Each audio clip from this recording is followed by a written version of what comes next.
Students, today's our topic is electric motor.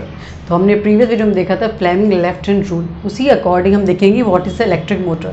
Students, आपने अपना mixer grinder देखा है घर में, वॉशिंग मशीन देखी है, जितने भी कूलर वगैरह चलते हैं उसमें देखिए कि सब उसमें क्या होता है कि जो फैन चलता है वो कैसे चलता है, वो मैकेनिकल एनर्जी जिसको इलेक्ट्रिकल एनर्जी मैकेनिकल एनर्जी में कन्वर्ट हो रही है। तो ये इलेक्ट्रिक मोटर क्या है? Electric motor is a electric device in which electrical energy convert into mechanical energy। इसमें इलेक्ट्रिक एनर्जी मैकेनिकल एनर्जी में कन्वर्ट हो जाती है। स्टूडेंट्स, ये फ्लेमिंग लेफ्ट हैंड रूल के अकॉर्डिंग काम करता है। इसमें क्या काम करता है कि यदि एक डिवाइस एक टू मैग्नेट के बीच में रख दिया जाता है, एक ऐसा डिवाइस, एक इलेक्ट्रॉनिक डिवाइस, अब इलेक्ट्रॉनिक कंडक्टर, अब कंडक्टर क्या होता है, इसमें एक इलेक्ट्रिसिटी फ्लो हो सकती है, इसमें करंट फ्लो हो सकता है। जब इस कंडक्टर को एक मैग्नेटिक फील्ड में रख दिया जाता है तो इसमें two opposite and equal force work करते हैं। क्या करते हैं? Two opposite equal force work करते हैं, जिससे कि रोटेट होना शुरू हो जाता है। ये कॉइल जो होती है रोटेट होना शुरू हो जाती है, जो आपका कंडक्टर ये रोटेट होना शुरू हो जाता है। रोटेट होने से क्या होता है कि two equal and opposite force काम करते हैं। इस फोर्स से काम करने से वो एक रोटेट होना शुरू होता है, इससे कि उसमें मैकेनिकल एनर्जी में वो कन्वर्ट हो जाता है। और ये इलेक्ट्रिकल एनर्जी कहाँ से होती है? यहाँ से होती है। तो ये हम देखें फ्लेमिंग लेफ्ट हैंड रूल क्या था, मैं यहाँ पे आपको एक्सप्लेन नहीं कर रही, सिंपल से बता देती हूँ। फ्लेमिंग लेफ्ट हैंड रूल क्या था कि जब अपने लेफ्ट हैंड को इस तरीके से स्ट्रेच करते हैं कि जब तीनों फिंगर्स है एक दूसरे से परपेंडिकुलर होती है। परपेंडिकुलर मीन्स एक दूसरे 90 डिग्री पे होती है। जो आपका थंब हो वो इसके परपेंडिकुलर हो, ये आपके इस पर ये थंब है, ये फोर्थ फिंगर, ये मिडिल फिंगर है। जो थंब होगा वो क्या करेगा? फोर्स को बताएगा। जो फोर्थ फिंगर है वो मैग्नेटिक फील्ड को डिनोट करती है, जो मिडिल फिंगर है वो करंट को डिनोट करती है। तो इस तरीके से फ्लेमिंग लेफ्ट हैंड रूल को यूज करके कि electric motor Fleming left hand rule पे वर्क करती है। ओके, तो हम देखते हैं डायग्राम क्या है। फर्स्ट ऑफ ऑल देखते हैं कि एक टू परमानेंट मैग्नेट से एक नॉर्थ पोल एक साउथ पोल है। मैग्नेटिक इस फील्ड के बीच में क्या करते हैं? अब एक रेक्टेंगुलर कॉइल होता है, दिस इज कॉइल ABCD। एक रेक्टेंगुलर कॉइल को रख दिया और इसमें हम क्या करते हैं? एक बैटरी से कनेक्ट कर देते हैं, जिसमें कि इसमें इलेक्ट्रिसिटी फ्लो होती है। इलेक्ट्रिसिटी फ्लो होने से क्या होगा? इसमें एक इलेक्ट्रिक क्या होगा? मैग्नेटिक फील्ड जनरेट हो जाएगा।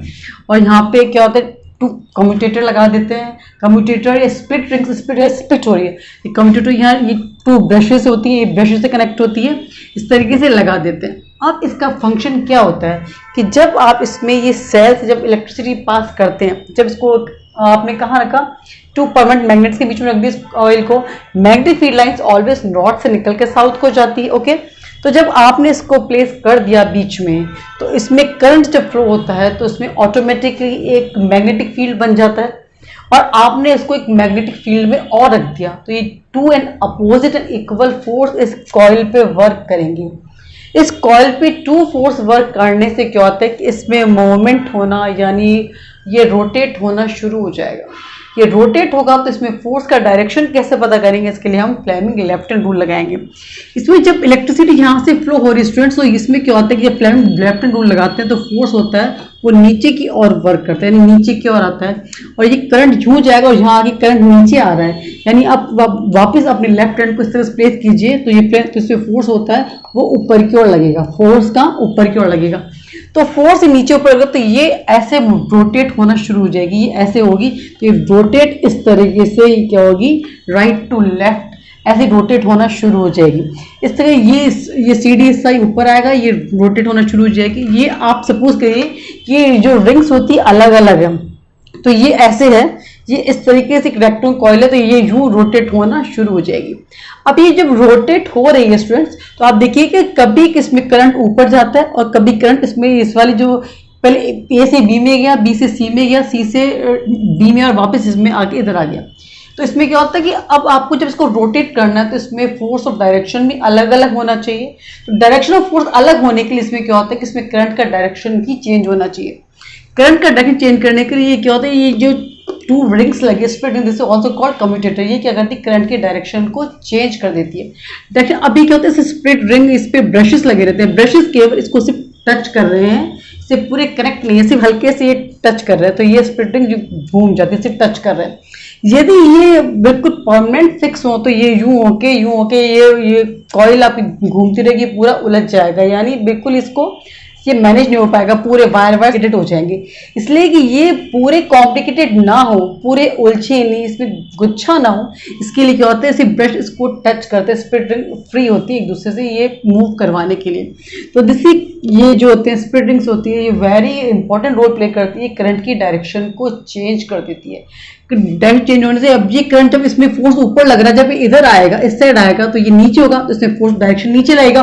और जब ये ए बी इधर जाएगा, सपोज इसमें डायरेक्शन जो है, इसमें फोर्स ऊपर की ओर लग रहा है, इस साइड फोर्स नीचे की ओर लग रहा है। जब ये रोटेट होगा तो रोटेट होने से अब ये हिस्सा नीचे आ गया, अब इसमें ये इधर से क्या होता है, डायरेक्शन करंट नीचे आ जाएगा इसका, तो इसमें क्या होगा, फोर्स नीचे लगेगा और इसमें जो इधर ए बी उसे फोर्स ऊपर लगेगा।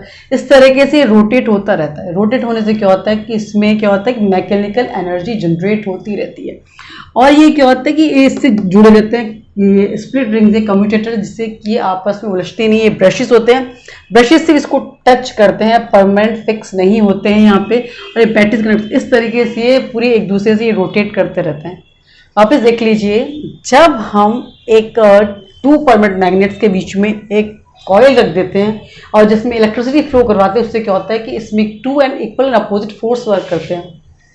ये अपोजिट जो फोर्स होते हैं इसको ये मूव करवाते हैं, जिससे कि ये कॉइल रोटेट होना शुरू हो जाती है।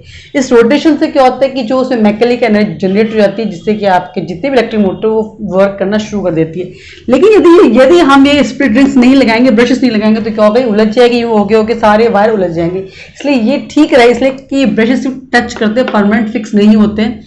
जिससे क्या होता है कि जब अभी इसमें फ्लेमिंग लेफ्ट हैंड रूल लगेगा कि करंट जब ऊपर जा रहा है तो प्रेशर नीचे लगेगा, और जब करंट इसमें नीचे आ रहा है तो प्रेशर ऊपर लगेगा।